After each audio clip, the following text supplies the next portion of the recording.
দেশের একজন young talent যখন বিশ্বকাপের স্কোয়াড থেকে বাদ পড়ে যায় এবং সেই প্লেয়ারটাই কিছু বছর পরে গিয়ে একজন ক্যাপ্টেন হিসেবে আপনাকে দুটো আইসিসি ট্রফি উপহার হিসেবে দেয়, তখন সেই প্লেয়ারটার কেমন অনুভূতি হয়? 2007 বিশ্বকাপ, টি-20 বিশ্বকাপ, একজন ইয়ংস্টার হিসেবে প্রথম বিশ্বকাপই জয়লাভ করা এবং তার ঠিক 6টা বিশ্বকাপ হেরে যাওয়ার পর আবার 2024 সালে অ্যাজ আ ক্যাপ্টেন সেই বিশ্বকাপটা জেতা। এই দুটো বিশ্বকাপ জেতার মধ্যে যে অনুভূতির যে পার্থক্য, সেই পার্থক্য আমাদের রোহিত শর্মার থেকে বেশি ভালো আর কে বলতে পারবে? আজকে আমি কথা বলবো আমাদের মুম্বাই চার রাজা রোহিত শর্মার জীবনের সেই টার্নিং পয়েন্টকে নিয়ে, যেই টার্নিং পয়েন্টটা তার জীবনে না ঘটলে আজকের রোহিত শর্মা দ্য রোহিত শর্মা হয়ে উঠতে পারতেন না। তার ক্রিকেটিং জার্নি কিভাবে একটা ডিসিশনের মাধ্যমে বদলে যায়, সেই গল্প আজকের ভিডিওতে আমি আপনাদের সঙ্গে করব। স্টোরিজ বিয়ন্ড দ্য স্কোরবোর্ডের ফ্ল্যাগশিপ সিরিজের দ্বিতীয় এপিসোডে আপনাদের সবাইকে স্বাগত। রোহিত শর্মা জীবনের সেই টার্নিং পয়েন্ট নিয়ে আজকের গল্প শুরু করা যায়।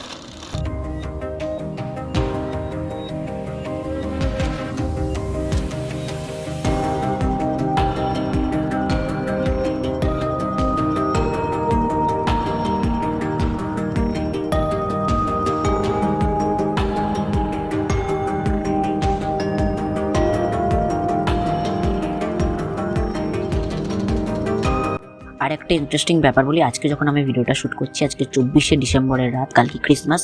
আর ক্রিসমাস গিফট হিসেবে রোহিত শর্মা আজকে তার ফ্যানেদেরকে যে উপহারটা দিয়েছে, বিজয় হাজারের ট্রফিতে ফার্স্ট ডেতে 150+ স্কোর। ভাই, what a beautiful day to talk about Rohit Sharma. Really such an amazing player, such an amazing player.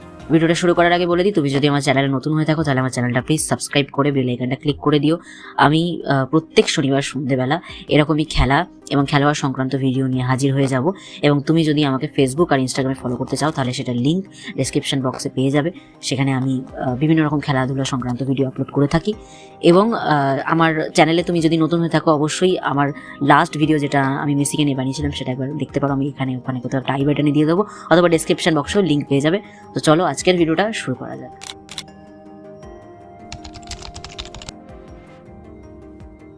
2007 সালে রোহিত শর্মার ওডিআই ইন্টারন্যাশনালে ডেবিউ হওয়ার পর তার মধ্যে যে একটা অসামান্য প্রতিভা আছে সেটার অ্যানাউন্সমেন্ট গোটা বিশ্বে হয়ে গিয়েছিল। কিন্তু দলে জায়গা পেলেও তার কোনো ফিক্সড রোল ছিল না দলের মধ্যে, মানে তার কোনো ফিক্সড ব্যাটিং অর্ডার ছিল না। কখনো 6 নম্বরে, কখনো 7 নম্বরে, মোস্টলি মিডল অর্ডারেই ব্যাটিং করতো। সেই সময় 2007 বিশ্বকাপে রোহিত শর্মার দলে জায়গা হলেও সেই বিশ্বকাপে রোহিত শর্মার রোল খুব একটা উল্লেখযোগ্য ছিল না। ইয়ং ট্যালেন্ট হিসাবে, ইয়ংস্টার হিসাবে রোহিত শর্মা যেই 2007 বিশ্বকাপটা জিতেছিল, তারপর তার কাছে সুযোগও খুব কমই এসেছে এবং পারফরমেন্সও খুব কমই করেছে। কনসিস্টেন্সির অভাব রোহিত শর্মার মধ্যে প্রথম থেকেই একটা লক্ষ্য করা গিয়েছিল। এই ম্যাচে পারফরমেন্স হচ্ছে তো ওই ম্যাচে পারফরমেন্স হচ্ছে না, এরকম একটা ইনকনসিস্টেন্সির জন্য 2011 সালে ওয়ার্ল্ড কাপ স্কোয়াডের যখন অ্যানাউন্সমেন্ট হলো, সেই ওয়ার্ল্ড কাপ স্কোয়াডে রোহিত শর্মার নাম ছিল না, বরং তার সেই সময় কম্পিটিটিভ বলা যেতে পারে বিরাট কোহলির নাম সেই সময় ছিল বিশ্বকাপ 2011 স্কোয়াডে, কিন্তু ছিল না রোহিত শর্মার নাম। সেই সময় রোহিত শর্মা একটা টুইটও করেছিল যে ভেরি ডিসঅ্যাপয়েন্টমেন্ট যে তার নাম 2011 বিশ্বকাপে নেই। কিন্তু একজন ইয়ংস্টার হিসেবে ডেবিউ হয়ে যাওয়ার পর, টিমের হয়ে কিছু পারফরমেন্স দেওয়ার পর, যখন তার ওয়ার্ল্ড কাপে প্রথম 15 জনের মধ্যেও যখন তার সিলেকশন হলো না, সেটা একজন ইয়ং ট্যালেন্টের পক্ষে মেনে নেওয়াটা খুবই কষ্টদায়ক। এবং রোহিত শর্মার জন্য সেটাই ছিল একটা বিগেস্ট সেটব্যাক হয়ে দাঁড়িয়েছিল 2011 বিশ্বকাপ। তার নামের পাশে একটা ট্যাগও লেগে যায়, too talented but too casual. নিজের ফিটনেসের দিকেও রোহিত শর্মা সেই সময় খুব একটা গুরুত্ব দিতেন না। রোহিত শর্মা পারফরমেন্স তো করছিল, কিন্তু ম্যাচ উইনিং নয়। 2007 সাল থেকে 2012 সালের মধ্যে Rohit Sharma middle order batter হিসেবে ইন্ডিয়ান টিমে নিজের জায়গায় ঠিকমতো করে উঠতে পারছিল না। কিন্তু তারপর তার লাইফে তার টার্নিং পয়েন্ট, যেটা নিয়ে আজকের এই ভিডিও, সেটা আসে, যেটার পরে তার জীবনের ক্রিকেটিং কেরিয়ারটা পুরোপুরিভাবে বদলে যায়। এবং এই বদলে যাওয়ার পিছনে একটা বড় হাত রয়েছে বিসিসিআই এর সিলেক্টরস এবং তৎকালীন ক্যাপ্টেন মহেন্দ্র সিং ধোনির। সাল 2013। আসন্ন চ্যাম্পিয়ন্স ট্রফিতে, যেটা ইংল্যান্ড এবং ওয়েলসে অনুষ্ঠিত হয়েছিল, দলে জায়গা হলো রোহিত শর্মার, এবং এইবার তার রোল ছিল একজন ওপেনার হিসেবে। শিখর ধাওয়ানের সাথে একসাথে ভারতীয় দলের হয়ে ওপেন করতে হবে। এই সুযোগটা রোহিত শর্মা জীবনের সবথেকে বড় টার্নিং পয়েন্ট। একজন মিডল অর্ডার ব্যাটসম্যান হিসেবে, যেখানে সুযোগের পর সুযোগ হয়তো পেয়েছেন কিংবা কিছু পারফরমেন্স দিয়েছেন, ঠিকমতো নিজের প্রতিভা দেখাতেই পারছিল না যে মানুষটা, সেই মানুষটা যখন ওপেনিংয়ের সুযোগ পেল, তখন তার আসল ক্রিকেটীয় প্রতিভা গোটা বিশ্ব দেখতে পেল। 2013 সালের চ্যাম্পিয়ন্স ট্রফিতে রোহিত শর্মা শিখর ধাওয়ানের সঙ্গে ওপেনিং করতে নেমে বেশ কিছু গুরুত্বপূর্ণ ম্যাচ খেলেছেন, এবং সেই ইনিংসগুলোতে হয়তো সে অনেক বড় রান করতে পারেনি, কিন্তু রোহিত শর্মা যেই জায়গাটা তৈরি করেছিল যাতে মিডল অর্ডারের ব্যাটসম্যানরা এসে ফ্রিলি খেলতে পারে, কন্ডিশন বুঝে নিজের উইকেট তাড়াতাড়ি না দিয়ে ঠিকঠাক পারফরমেন্স দিয়ে একটা ওপেনিং ব্যাটারের যেই রোলটা হয় সেই রোলটা সে যথাসামান্য প্রয়োগ করেছিল। এবং এই চ্যাম্পিয়ন্স ট্রফির পর, যখন 2013 সালে ইন্ডিয়া চ্যাম্পিয়ন্স ট্রফির চ্যাম্পিয়ন হলো, সেই চ্যাম্পিয়ন্স ট্রফির পরই দলে পার্মানেন্টলিভাবে জায়গা করে নিল রোহিত শর্মা একজন ওপেনার হিসাবে। 2013 সালটা রোহিত শর্মার জন্য শুধুমাত্র চ্যাম্পিয়ন্স ট্রফিতে ওপেন করার সুযোগ পাওয়ার জন্য নয়, কিংবা চ্যাম্পিয়ন্স ট্রফির উইনার হওয়ার জন্যও নয়, বরং স্মরণীয় হয়ে থেকে যাবে তার ওডিআই ক্রিকেটে ওপেনার হিসাবে প্রথম ডাবল সেঞ্চুরি করার জন্য, তাও অস্ট্রেলিয়ার মতো একজন প্রতিপক্ষের এগেনস্টে। 2013 সালে অস্ট্রেলিয়ার সাথে ওডিআই সিরিজের 7th ম্যাচে 209 রানের একটা অসামান্য ইনিংস খেলে নজির গড়েছিলেন রোহিত শর্মা। এবং এখানেই শেষ নয়, তারপরেও এখনও পর্যন্ত 2014 সালে এবং 2017 সালে আরও দুটো ডাবল সেঞ্চুরি তার নামে রয়েছে ওডিআই ক্রিকেটে, যার মধ্যে শ্রীলঙ্কার এগেনস্টে 2014 সালে 264 রানের একটি অবিশ্বাস্য ইনিংস। মানে সেই 264 রানের ইনিংসটা এখনও পর্যন্ত দেখলে মনে হয় যে রোহিত শর্মা কোনো প্লেয়ার নয়, কোনো মানুষ নয়, মনে হচ্ছে যেন কোনো এলিয়ান খেলছে। এতটাই অবিশ্বাস্য ছিল সেই ইনিংসটা। যদি আপনি না দেখে থাকেন তাহলে এই ম্যাচের হাইলাইটসটা অবশ্যই একবার দেখবেন। শুধু ওডিআই ক্রিকেটেই নয়, টি-20 ক্রিকেটেও একজন ওপেনার হিসাবে 4 সেঞ্চুরি এখনও পর্যন্ত রোহিত শর্মা রেকর্ডে রয়েছে।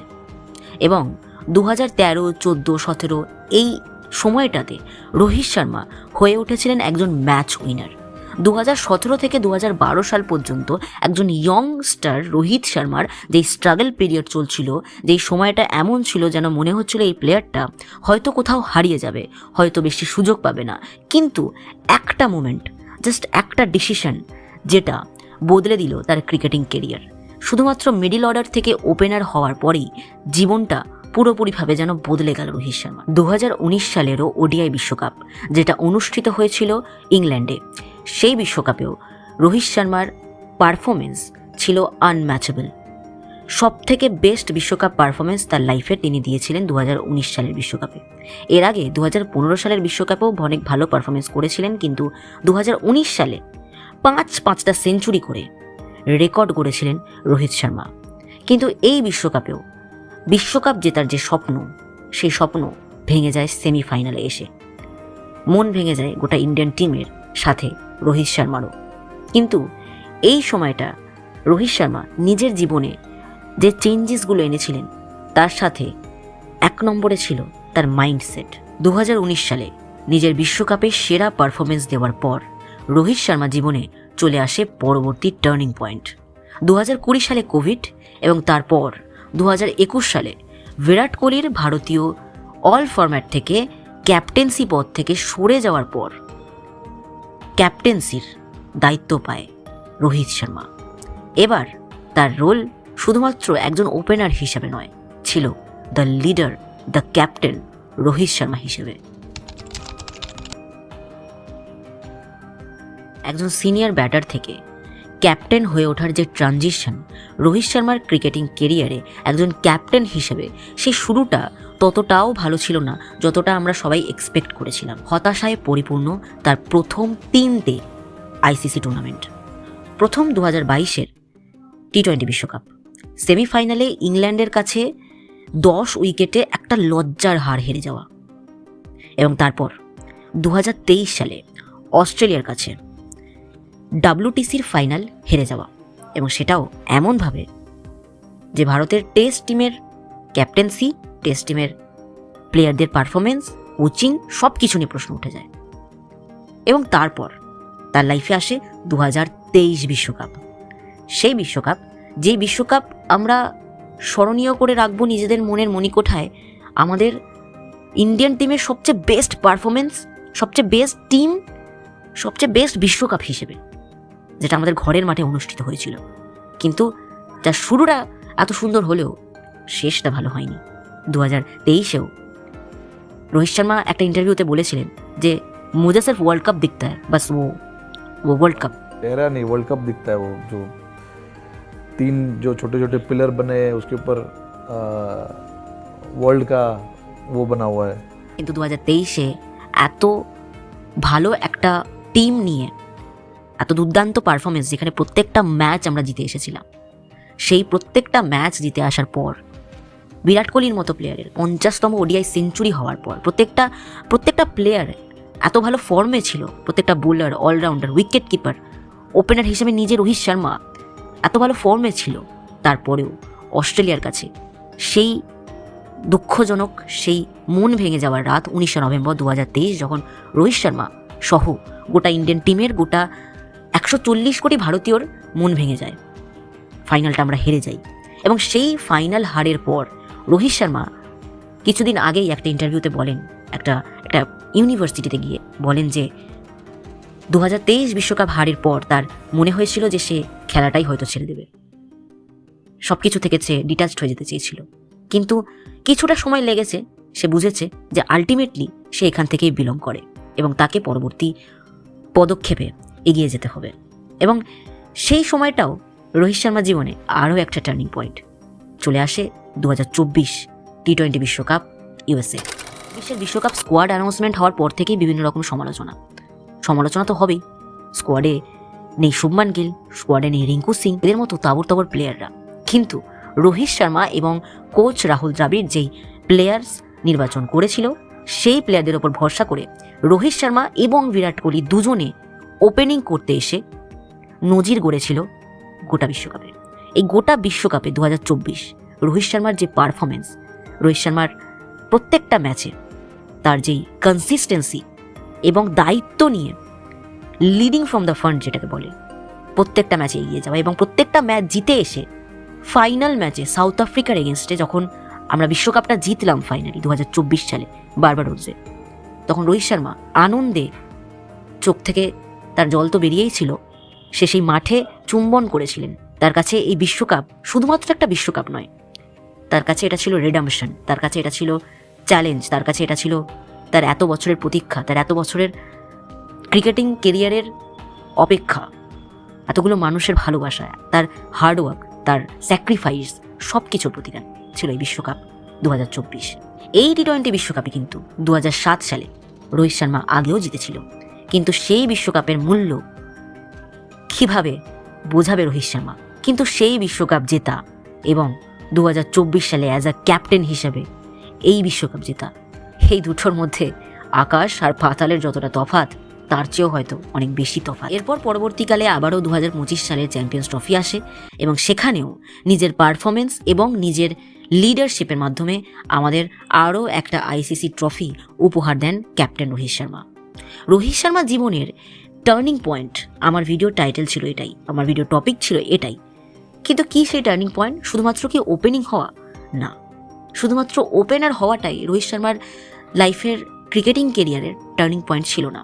টার্নিং পয়েন্ট ছিল তার ক্যাপ্টেন হয়ে ওঠা, টার্নিং পয়েন্ট ছিল প্রত্যেকটা চ্যালেঞ্জ, টার্নিং পয়েন্ট ছিল প্রত্যেকটা হার, বিশেষ করে 2019 বিশ্বকাপের হার, টার্নিং পয়েন্ট ছিল 2023 বিশ্বকাপের হার, টার্নিং পয়েন্ট ছিল 2022-2023 আইসিসি টুর্নামেন্টে অ্যাজ আ ক্যাপ্টেন প্রথম দিকেই যে ফেলিয়ারগুলো সে ফেস করেছিল, সেই ফেলিয়ার ফেস করার পর তার যে সেখান থেকে লার্নিং, এই প্রত্যেকটা ছোট ছোট মোমেন্টই রোহিত শর্মার জীবনে টার্নিং পয়েন্ট। এবং তাই জন্যই 2007 বিশ্বকাপে তার একজন ইয়ংস্টার হিসেবে টি-20 বিশ্বকাপ জেতা, তারপর 2024 বিশ্বকাপে এতগুলো বছর পর তারা অ্যাজ আ ক্যাপ্টেন টি-20 বিশ্বকাপ জেতা এবং আগামী 2026 বিশ্বকাপে টি-20 বিশ্বকাপের ব্র্যান্ড অ্যাম্বাসেডর হয়ে ওঠা। এই পুরো জার্নিটা শুধুমাত্র সম্ভব হয়েছে এই প্রত্যেকটা ছোট ছোট টার্নিং পয়েন্টের জন্য, যে টার্নিং পয়েন্টের কথা রোহিত শর্মা নিজেও বলে। মুম্বাইয়ের ওয়াংখেড়ে স্টেডিয়ামে একসময় যেই ইয়ং রোহিত শর্মা প্র্যাকটিস করতে আসতো, 2025 সালেই তার বাবা মা, তার পরিবার এবং তার ফ্যান্সদের সামনে তারই নামের দ্য রোহিত শর্মা স্ট্যান্ড উদ্বোধন করেছে রোহিত শর্মা নিজে, এবং এইটুকুই তার পাওয়া। একটা বিশ্বকাপ যেটা স্বপ্ন এখনও পর্যন্ত তো অধরাই রয়েছে। 2027 সালে বিশ্বকাপ যে জেতার জন্য এখনও পর্যন্ত মরিয়া হয়ে উঠেছে, যে মানুষটা এখনও পর্যন্ত বিজয় হাজারে ট্রফি খেলছে যাতে সে বিশ্বকাপ দলে পাকাপাকি জায়গা পায় এবং তার পারফরমেন্স আরও বেটার হয়, সে রেগুলার প্র্যাকটিসের মধ্যে থাকে, সেই মানুষটার কমিটমেন্ট লেভেল কতটা সেটা আমরা সবাই বুঝতে পারছি। 2027 বিশ্বকাপের জন্য রেডি হচ্ছে রোহিত শর্মা, আর আমি রেডি হচ্ছি আমার পরবর্তী ভিডিওর জন্য। জোকস পার্ট, যাই হোক আজকের ভিডিওটা ছিল এই পর্যন্তই। ভিডিওটা ভালো লাগলে একটা লাইক করে দিও, আর अगर रोहित पगलू हो तो एक कमेंट तो बनता है बॉस फॉर आवर मुंबई चा राजा, फॉर आवर सारा रोहित मैन शर्मा के लिए। যাই হোক ভিডিওটা ছিল এই পর্যন্তই। তোমার যদি কোনো বন্ধু রোহিত শর্মার ফ্যান হয়ে থাকে তাহলে তাকে এই ভিডিওটা অবশ্যই শেয়ার করো। তো দেখা হচ্ছে পরবর্তী ভিডিওতে, পরের শনিবার ঠিক সন্ধ্যেবেলা নতুন কোনো খেলা অথবা খেলোয়াড়দের এরকমই গল্প নিয়ে। ততক্ষণ পর্যন্ত tata, good bye, and don't forget to subscribe stories beyond the scoreboard.